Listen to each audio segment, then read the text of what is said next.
वह खून कहो किस मतलब का जिसमें उबाल का नाम नहीं, वह खून कहो किस मतलब का आ सके देश के काम नहीं, वह खून कहो किस मतलब का जिसमें जीवन न रवानी है, जो परवश होकर बहता है वह खून नहीं है पानी है। उस दिन लोगों ने सही सही खून की कीमत पहचानी थी, जिस दिन सुभाष ने बर्मा में मांगी उनसे कुर्बानी थी। बोले स्वतंत्रता की खातिर बलिदान तुम्हें करना होगा, तुम बहुत जी चुके जग में लेकिन आगे तुम्हें मरना होगा। आजादी के चरणों में जो जयमाल चढ़ाई जाएगी वह सुनो तुम्हारे शीशों के फूलों से गूंथी जाएगी। आजादी का संग्राम कहीं पैसों पर खेला जाता है, यह शीश कटाने का सौदा नंगे सर झेला जाता है। अजानू बाहू ऊंची करके वे बोले रक्त तुम मुझे देना, बदले में भारत की आजादी तुम मुझसे लेना। हो गई सभा में उथल पुथल, सीने में दिल न समाते थे, स्वर इंकलाब के नारे कोसों तक छाए जाते थे। हम देंगे देंगे रक्त बस यही शब्द सुनाई देते थे, रण में जाने को युवक खड़े तैयार दिखाई देते थे। बोले सुभाष वह आगे आए जिसके तन में भारतीय खून बहता हो, वह आगे आए जो खुद को हिंदुस्तानी कहता हो, वह आगे आए जो इस खूनी हस्ताक्षर करता हो, मैं कफन बढ़ाता हूं, वह आगे आए जो इसे हंस कर लेता है। सारी जनता हुंकार उठी, हम आते हैं हम आते हैं, माता के चरणों में हम अपना रक्त चढ़ाते हैं। उस दिन देखा साहस से भरे युवक बढ़ते ही जाते थे, चाकू छुरी कटारों से वे अपना रक्त बहाते थे, फिर उस रक्त की स्याही में वे अपनी कलम डुबाते थे और आजादी के परवाने पर हस्ताक्षर करते जाते थे। उस दिन तारों ने देखा हिंदुस्तानी विश्वास नया, जब लिखा भारत के महावीरों ने खून से इतिहास नया।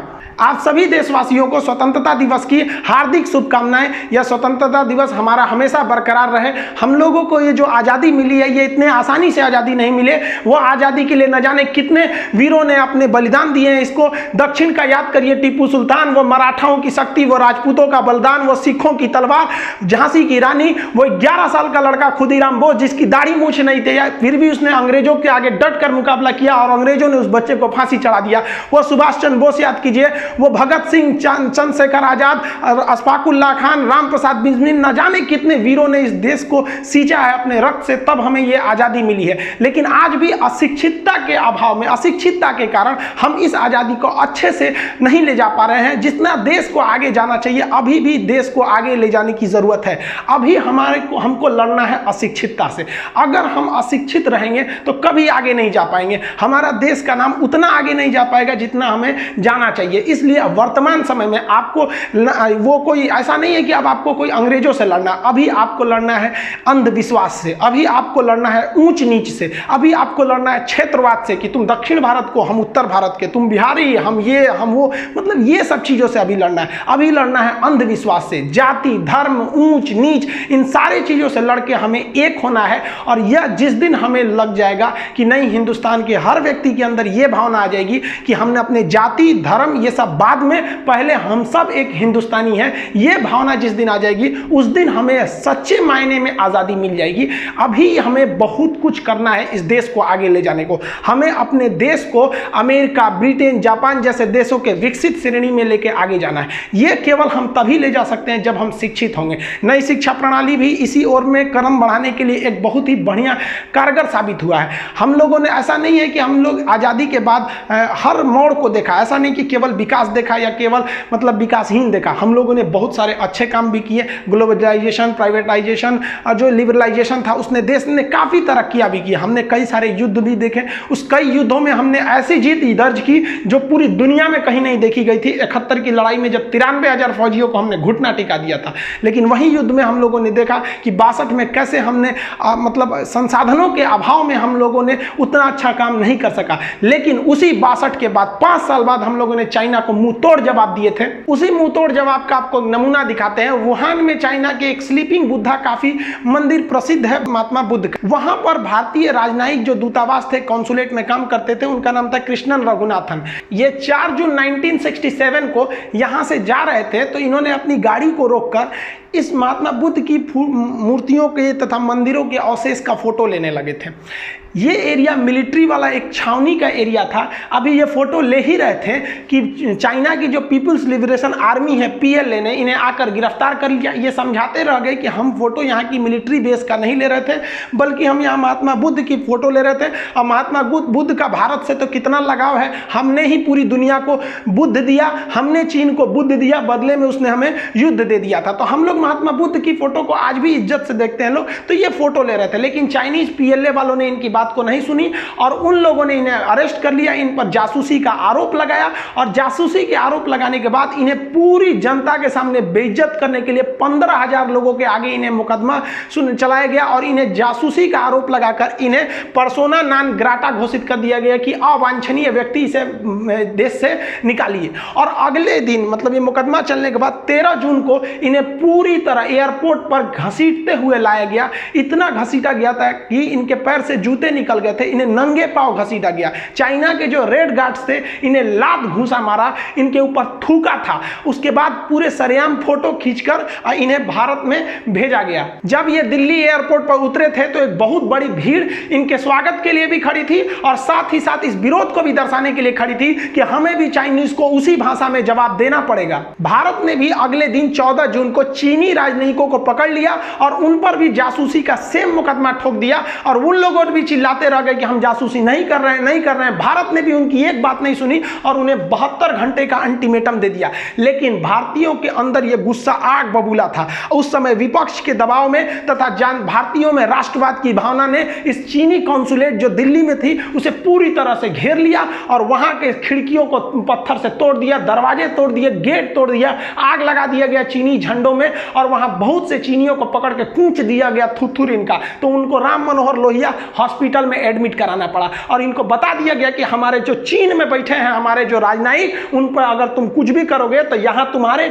जो राजनयिक दिल्ली में बैठे हैं वो बचकर नहीं जाएंगे। भारत के इस घटना ने जो दिल्ली में उनके राजनयिकों पर हमला किया था, इससे चाइना आग बबूला हो गया और चाइना को लगा कि वो बहुत बड़ा पावरफुल है। उसने भारतीय राजदूतावास जो थी वहां पर उसको घेर लिया और उसके अंदर 63 भारतीय महिलाएं भी थी, उसमें बच्चे भी थे, उन सबों को परिवार के साथ घेर लिया और चीन की जो रेड गार्ड्स थी पूरी तरह से घेर ली। चीन के लोग भी यहां पर तोड़फोड़ करने लगे, यहां के खिड़की दरवाजे तोड़ दिए गए, यहां पे भी थोड़े बहुत आगजनी किए गए। लेकिन यहां चीन ने वो चाल किया कि यहां पर सप्लाई लाइन रोक दी गई। जो छोटे बच्चे थे उनके लिए जरूरी नाश्ता, खाना, दूध, पानी ये सबको भी सप्लाई रोक दिया गया। और हद तो तब हो गई जब वहां पर अमेरिका, ब्रिटेन, जापान जैसे देशों के भी दूतावास थे, उन लोग भी क्या किए कि अपनी मदद से भेजे कि उस सामान के अंदर जो लोग हैं वो लोग भी कुछ खा पी ले। तो ये जो रेड गार्ड थे वो उनको भी ले जाने से मना कर दिया, नहीं अंदर कोई नहीं जाएगा ना कोई निकलेगा। और उस दूतावास में जो चीन के लोग काम करते थे, जो वहां पे वर्कर थे, उनको चीन वालों ने कहा कि तुम कोई अंदर काम करने नहीं जाएगा। पूरी तरह से इसका घेराबंदी कर लिया गया। चाइनीजों को लगता था कि इससे भारतीय डर जाएंगे। जैसे ही ये खबर भारतीय मीडिया में आई, उस समय भारतीय मीडिया ने इस खबर को बहुत ही तरजीह दी। भारतीयों का गुस्सा और भयानक चढ़ गया और भारत सरकार ने भी, उस समय जनसंघ पार्टी थी, उसने भी कहा कि अब हम नहीं छोड़ेंगे। भारत सरकार ने अपने सुरक्षा बलों को कह दिया कि दिल्ली में जो चीन का दूतावास है उसे भी घेर लीजिए, उसमें भी कहीं विदेश से खाना नहीं जा सकता है, वहां के लोग भी खाना पानी के लिए बाहर नहीं आ सकते हैं, पूरी तरह से सप्लाई बंद कर दी जाएगी। वहां पर भी वहां के जितने लोग हैं उनको कहीं से ना आने जाने कहीं की कोई इजाजत नहीं दी जाएगी। जो जो चीन के बीजिंग में हो रहा है वह सब दिल्ली में किया जाएगा। अगर वहां बंदी बनाए गए हैं तो यहां बंदी बनाएंगे। आप अगर वहां कुछ अत्याचार करते हैं तो उम्मीद रखिए कि यहां उनसे दुगना अत्याचार किया जाएगा। यहां चीन एक चाल चलने की कोशिश किया। जो उसके दूतावास थे वहां पर जो लोग बंधक बनाए गए थे वो तो अलग थे, जो हॉस्पिटल में हाथ गोड़ तुरा गया था उन लोग का कूच दिए थे सब भारत वाले। दिल्ली वाले बहुत अच्छा काम किए थे। इस चीज के लिए दिल्ली वालों को सैल्यूट करते हैं कि जब देश की बात आएगी ना तो भाड़ में गया इंसानियत। अगर हमारे देश की इज्जत पे आएगी ना तो थूर देंगे ऐसे ही, तुम चाहे कितनों बड़े के देश के रहो। तो यहाँ पर दिल्ली वाले ने जो कूचा था, वो लोग राम मनोहर लोहिया हॉस्पिटल में एडमिट थे। तो चीन जो था वहां पर एक स्पेशल कोड भेजा दूतावास भारतीय विदेश मंत्रालय को कि हमारा एक विमान जो है वो इस रास्ते से जाएगा और जो थुरा कुछ आ गए हैं सब वहां पर छोटका छोटका चीनिया सब, उनको भर भर के ले आएगा। तो भारत सरकार ने ओपन बिना कोडलेस के संदेश भेज दिया। देखिए जो विदेश में राजदूतों से बात होती है वो कोड में बात होती है, वो सीक्रेट कोड होते हैं। उस चीज को हम यहाँ नहीं बता सकते हैं आप लोग को, वो चीजें वो कोड होती है, दूसरा कोई उसको मतलब डिकोड नहीं करता है। लेकिन भारतीय विदेश मंत्रालय ने ओपन बोल दिया कि कोई भी जहाज को, चीनी जहाज को भारत में घुसने नहीं दिया जाएगा। और हिंदुस्तानियों की उस समय हिम्मत की तो सैल्यूट करनी पड़ेगी जब हिंदुस्तानी एयरफोर्स को यह आदेश दिया गया कि इस रास्ते से अगर कोई भी चाइनीज जहाज गुजरता है, एक्चुअली उस समय तो ये पूरा पूर्वी पाकिस्तान था, ये तो 1971 में हम लोग कूच काच के इसको अलग किए, इसका वीडियो बना चुके हैं, आप उसको देखे होंगे कि कैसे हम लोग पाकिस्तानियों को कूचे थे। उस समय 93,000 फौजियों ने हाथ जोड़ के सरेंडर किया था कि मत मारिए हमको। तो यहां से वो लोग घुसना चाहते थे। तो भारतीयों ने एकदम प्लान बना दिया था कि एयरफोर्स को सख्त आदेश था कि कलकत्ता से एयरफोर्स उड़ान भरेगी और चीनी विमानों को इस तरह से घेर लेगी कि उन्हें इलाहाबाद या लखनऊ पर उतरने पर मजबूर कर दिया जाएगा। अब एयरफोर्स घेर लेगी तो उतरेंगे कहीं नहीं, आगे जाके जहाज, एयरफोर्स की जहाज तो छोटी होती है ना, कलाबाजी करने लगे, आगे ऐसे ऐसे करेगी, अपने से उलट जाएगा, हम लोग क्या कहेंगे, डरा के उलट दिया था।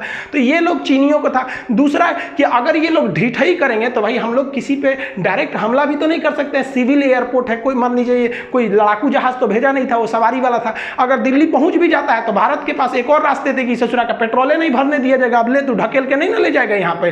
तो ये रास्ते थे। चीनियों को पता चल गया कि भाई साहब ये तो भारत वाला सब एकदम भड़क गया है, सब 1962 नहीं है ये तो अब तो गड़बड़ कर देगा। तो चीनियों ने डर के मारे जहाजिए नहीं भेजा, उसके पायलट आने से मना कर दिए, नहीं जाएंगे, वहाँ एयरफोर्स तैयार है, हम लोग को इससे लड़ेंगे, हम लोग एयरफोर्स मार देगा सब, इसको दिक्कत हो जाएगा। चीन वाले आए ही नहीं सब। तब चीन को समझ में आ गया कि हम भारत को एक बार धोखा दे सकते हैं, दोबारा धोखा नहीं दे सकते हैं, हम सबको सजग रहना चाहिए। पाकिस्तान और चीन पर भरोसा करना और उनसे दोस्ती रखना मतलब अपने बेडरूम में सांप को सुलाना है। इस साले कब काटेंगे सब किसी को नहीं पता है, ये पैदे इसीलिए हुए हैं सब ताकि इनको धोखा दिया जाए। चीन को उसकी औकात समझ में आ गई कि अब हमारे जो राजदूत जो फंसे हैं सब दिल्ली में, आधा तो हॉस्पिटल में से, आधा दूतावास में से। अब भारतीयों का गुस्सा एकदम बढ़ते जा रहा था। तभी खबर आई कि चीन ने भारतीय दूतावास जो चीन में है उसकी जो घेराबंदी की थी उसे हटा दिया गया, खाने पीने की सप्लाई फिर से चालू कर दी गई।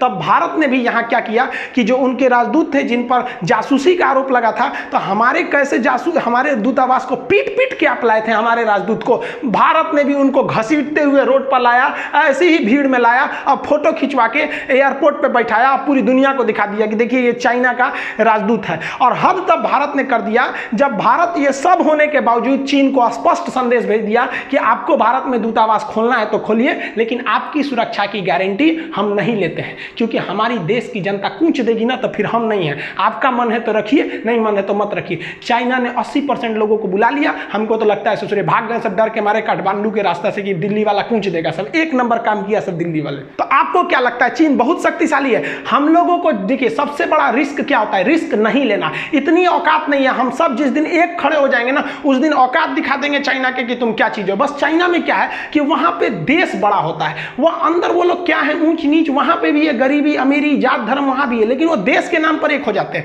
हम लोग को क्या है कि भाई साहब हम लोग किसी किसी के क्या है अंधभक्त है और किसी के अंध विरोधी है। मतलब वो कुछ करेगा हम ससुरा का विरोध करेंगे, और कुछ ऐसे भी लोग हैं कि कुछ भी करेगा तो समर्थन करेंगे। ऐसा नहीं है, जब देश की बात आनी चाहिए तो हम सबको एक हो जाना चाहिए। आप कमेंट करके बताइएगा कि भारत के लोगों ने जो कूचा था 1967 में वो ठीक किया था कि नहीं, और क्या 2020 में भी गलवान में घुस के कूचना चाहिए कि नहीं कूचना चाहिए। हमारे हिसाब से तो मोदी जी को कहना चाहिए कि एक बार छूट दे दीजिए गलवान जाने का, ससुरा कूच के आ जाएंगे लोग, एक नंबर रहेगा। 1962 से लेकर आज तक दहल रहा है दिल में, कितना देर से आग लेके रखेंगे। ज्वालामुखी जो होता है ना उसको फटना जरूरी होता है, नहीं तो एक दिन बड़ा भयानक विस्फोट कर जाता है। और अरुणाचल प्रदेश से लेकर लद्दाख से लेकर हम सबको साथ खड़े रहना पड़ेगा। और बहुत हम हाथ जोड़ के आप सबका धन्यवाद देते हैं जो चाइनीज सामानों का बहिष्कार किया, तो गवर्नमेंट को इतना मनोबल मिल गया ना कि गवर्नमेंट को एकदम विश्वास हो गया कि नहीं हम अब चाइना से युद्ध भी कर देंगे ना तो पब्लिक हमारे साथ में है। ये चीज बहुत बेहतरीन है। राष्ट्र के पहले हमारा राष्ट्र होना चाहिए, पहले हमारा राष्ट्र, बाद में कुछ है हम हैं, पहले हम हिंदुस्तानी हैं। और ये भावना रहेगी ना तो चीन को हम लोग 2030 तक उनको बढ़िया से उनका सबक सिखाएंगे। उनका दूसरा सबसे बड़ा पार्टनर हम लोग बन जाते हैं लोग, और हमारी ही जमीन को कब्जा करेंगे। जो 1967 में हुआ वो 2020 में भी वही खोज रहा है। आज सुबह ही मोदी जी ने भी कह दिया था कि चीन के कहने पर या किसी विदेशी ताकतों के कहने पर भारत अपनी सड़कों को नहीं रोकेगा। हम कश्मीर से कन्याकुमारी तक सड़क बनाएंगे और हम बनाएंगे। मेन बवाल जो हुआ था सड़क बनाने का ना, देख लो चाइना हमारी सड़कें बनकर रेडी हो गई। झारखंड से लेके गए थे मजदूरों को वहां सड़क बनाने के लिए। यहां पर हम सबको एक साथ खड़ा होना चाहिए। जब भी देश पर कोई संकट आता है ना तो एक साथ खड़ा होना चाहिए। लेकिन आप भी याद कीजिए गलवान के मुद्दे पर हम गवर्नमेंट के साथ खड़े थे, पल पल साथ खड़े थे, यहां तक कि युद्ध में भी हम साथ खड़े रहेंगे। लेकिन कोरोना के मैटर पे हम कहीं ना कहीं गवर्नमेंट से थोड़ा थोड़ा अलग हो गए थे। गवर्नमेंट जो लॉकडाउन खोली थी या जो इसमें जो ढील दी वो गवर्नमेंट को पता था कि हम लोग जो दे रहे हैं इससे कोरोना बढ़ेगा। लेकिन मीडिया ने या फिर पब्लिक ने इतना ना प्रेशर बढ़ा दिया जिसका कोई हद नहीं। ये मानते हैं कि लॉकडाउन से गरीबी बढ़ेगी, बढ़ेगी, भूखमरी आएगी, बहुत से लोग की जान भी जाएगी, लेकिन इतना तो हम गारंटी लेते हैं कि लॉकडाउन से 40,000 लोग नहीं मरते जो कोरोना से मर गए। अब क्या पता कि कितने अच्छे अच्छे लोग मरे। अब्दुल कलाम जब ट्रेन में अखबार बेचते थे तो आपको पता था क्या कि साइंटिस्ट बन जाएंगे? आप जब ये नरेंद्र मोदी चाय बेचते थे तो आपको पता था क्या कि यही नरेंद्र मोदी एक दिन चाइना में गलवान वालों को मुंह में आंख मिला के कहेगा कि वापस जाओ नहीं तो हम नहीं हटेंगे। कुछ भी देखिए, कोई भी व्यक्ति मरता है तो वो कुछ इस देश के लिए वो एक बहुत अभिन्न हिस्सा होता है। तो कोरोना से जितनी जान गई शायद लॉकडाउन से उतना नहीं जाता। लोग इतने लापरवाह हो गए हैं जिसका कोई हद नहीं। जब मार्च अप्रैल का महीना था, कोरोना कुछ भी नहीं था इंडिया में, जब 200-400 मरीज थे तो हम लोग को ज्यादा डर लगता था। आज सोच रहा लाखों में मरीज हो गए, सब 20 लाख के आसपास मरीज हो गए हैं तो हम लोग को डर नहीं, मास्क बिना घूम रहे हैं। गवर्नमेंट प्रेशराइज हो गई है। आप देखिएगा, हम तो 2013 से मोदी जी का भाषण देखते हैं, अब जो भी बातें बोलते हैं, लेकिन इस बार का जो भाषण था या फिर इस बार का तो कुछ भी चीज़ पे कोरोना का ही इफेक्ट था। इनको भी इस बात का टेंशन था कि इकोनॉमी इतनी पीछे चली गई, क्योंकि पिछली बार इन्होंने कहा था कि हम 5 ट्रिलियन की इकोनॉमी बनाएंगे। तो कोरोना ने हम सबका सपना तोड़ा, इस देश का नहीं सबका। आपकी एक छोटे से दुकानदार से लेकर बड़े से दुकानदार ने हर चीज़ को लॉस किया। ये कोरोना पर भी हम जीतेंगे, क्योंकि स्पष्ट है जब भी कोई समस्या जन्म लेती है तो उसका समाधान जरूर रहता है। ये गीता में स्पष्ट लिखा है कि आप कितना जल्दी उस समस्या के समाधान को ढूंढ लेते हैं। तो हमारे वैज्ञानिक थे, मोदी जी ने भी कहा है कि वैज्ञानिक जो है दिन रात लगे हुए हैं लेबोरेटरी में, वो भी कोशिश कर रहे हैं। बहुत जल्द इसकी भी वैक्सीन आ जाएगी, लेकिन जब तक नहीं आती हम सबकी रिस्पॉन्सिबिलिटी बनती है कि हम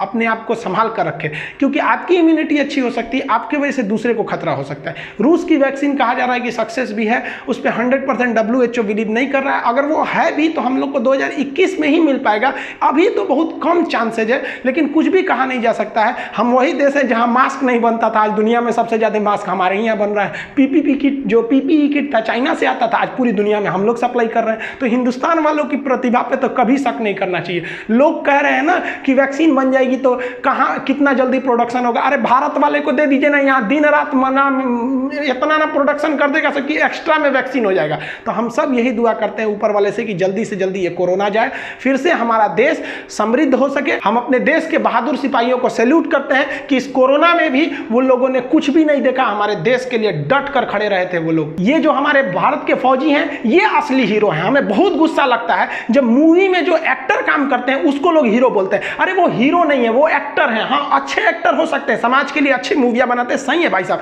आप लोग एक्टर हैं। हीरो जो है ना ये है हीरो, असली हीरो ये है। वो लोग एक्टर और एक्ट्रेस हैं लोग। हीरोइन आप बात करते हैं झांसी की रानी की, जो आप बहादुरी देखे, जब झांसी की रानी जब शहीद हो गई थी तो अंग्रेजों की हिम्मत नहीं थी कि जाके उनकी बॉडी को उठा सके। उनको डर लगता था कि ससुर अगर थोड़ा भी सांसें चल रही होंगी तो छोड़ेगी नहीं। वहां पे वो औरत की शक्ल में शेरनी थी, शेरनी वहां पर। ये हमारे देश के असली हीरो हैं। लेकिन आप जो मूवी में देखते हैं ना, उन्हें हीरो नहीं कहिए, वो एक्टर है। हमारे देश के लिए ये सच्चे हीरो हैं। समय समय पर हम अपनी सेना की हर एक जानकारियां आपको देते रहते हैं कि सेना कैसे हथियारों का प्रयोग करती है, किस किस चीजों का प्रयोग करते हैं, ताकि आपके अंदर राष्ट्रीय भावना आए और आप भी के अंदर एक सैनिक का जिगर हो सके।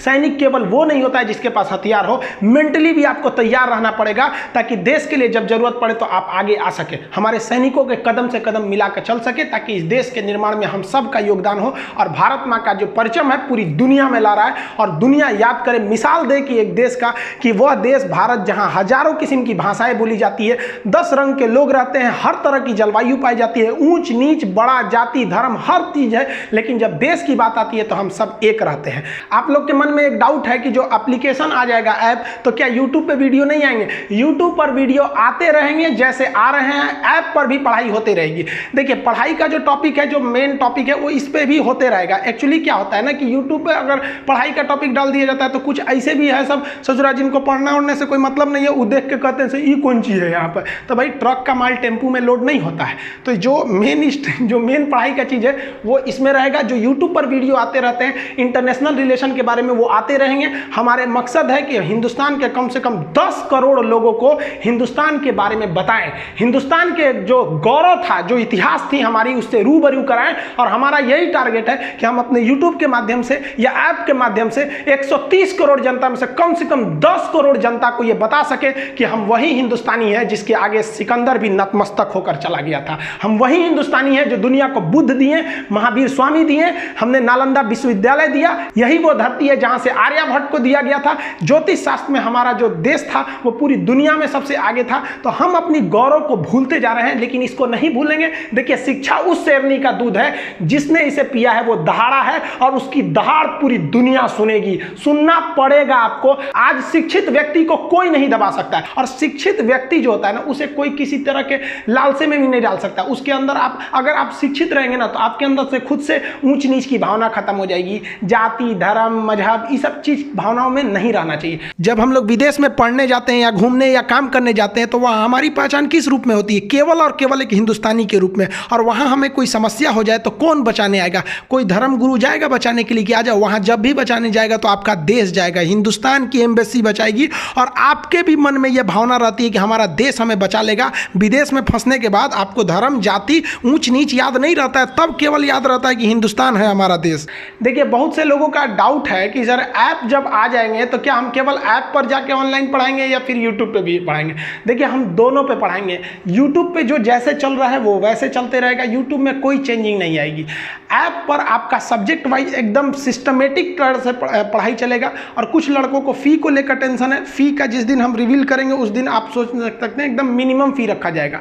और ऐप के लिए ये जो इंटरनेशनल रिलेशन है कि हमारा किस देश से कैसा संबंध है, वीटो क्या चीज़ होता है, हमारा कौन से समिट में भाग लेते हैं अफ्रीकी देशों से। आप देखे होंगे फ़लस्तीन को लेकर हम लोग जो थे वो इजराइल से संबंध तोड़े हुए थे। इजराइल से हम इसलिए संबंध नहीं रखते थे कि अरब देश वाले नाराज़ हो जाएंगे, खुद आज अरब वाले इजराइल से दोस्ती बढ़ा लिए हैं। तो हमारा एशिया में क्या संबंध है, मिडिल ईस्ट में क्या है, सेंट्रल एशिया, ये संबंध बहुत ज़रूरी है। उन लोगों के लिए तो खास करके ज़रूरी है जो कमीशन लेवल की तैयारी करते हैं, पीसीएस और यूपीएससी की तैयारी करते हैं, उनके लिए ये ज़रूरी है। और डीप नॉलेज ज़रूरी है। ऐसा नहीं कि ऊपर ऊपर कहाँ कौन सा समझौता हुआ, ये इंटरव्यू तक में भी आपका पूछता है। तो ये ऐप पर बहुत जल्दी ये चीज़ लॉन्च हो जाएंगे। मैप का क्लास स्टार्ट हो जाएगा सबसे पहले, और इंटरनेशनल रिलेशन, बायोलॉजी, पॉलिटी, ये सब चीज़ें स्टार्ट होंगी। हर 10-10 दिन पे सब्जेक्ट स्टार्ट होते रहेंगे। कुछ लोगों का कहना है कि सर यूट्यूब पे ही क्यों नहीं पढ़ा दे रहे हैं? तो देखिए, यूट्यूब पे पढ़ाने के कुछ नियम कानून है कि यूट्यूब पर अगर हम पढ़ाएंगे तो यूट्यूब के नियम्स को फॉलो करना पड़ेगा। कुछ चीज़ें हैं जो आपको हम बताना चाहते हैं लेकिन यूट्यूब पर आके नहीं बता सकते। इस पर भी 75 नियम है। ऐप रहता है तो वो हमारे हिसाब से चलता है, उस पर किसी के नियम कानून नहीं रहते। हम आपको खुलकर पढ़ा सकते हैं, आप खुलकर हमसे क्वेश्चन पूछ सकते हैं। ये सब चीज़ें यूट्यूब पर पॉसिबल नहीं थी, इसलिए यूट्यूब पर नहीं आ सके। ऐप पर जाने का एक और कारण था, देखिए हमने देखा कि गाँव के लेवल पर काफ़ी शिक्षा का लेवल नीचे है। अब जैसे मान लीजिए हम लोग तो इलाहाबाद से पढ़े, अब बहुत से लड़कों लोग अलग अलग यूनिवर्सिटीज़ हैं सब जो बहुत लेवल के हैं सब, और सब लोग नहीं ना जाके पढ़ सकता है इलाहाबाद में या फिर जेएनयू में या कहीं पे, तो उनको भी तो चाहिए उस लेवल की शिक्षा। तो मेरा यही मतलब था कि एक आपको ग्लोबल लेवल का स्टैंडर्ड आपको एकदम मिनिमम फी में आपको पहुंचाया जा सके, इसलिए हम ये दोनों माध्यम से आपसे जुड़ना चाहते हैं। हमारा यही है कि हम अपने जीवन में कम से कम 10 करोड़ हिंदुस्तानियों का उद्धार कर सके ताकि इस देश को आगे बढ़ाया जा सके। इसलिए हम दोनों प्लेटफॉर्म को चुने, यूट्यूब भी चालू रहेगा और ऐप भी रहेगा। इसमें आप अपनी हर एक डाउट को पूछ सकते हैं। ऐप लॉन्च की घोषणा कभी भी हम आके यूट्यूब पर कर सकते हैं। आप सभी को स्वतंत्रता दिवस की ढेर सारी शुभकामनाएं। मिलेंगे अगले वीडियो में, तब तक के लिए जय हिंद, भारत माता की जय।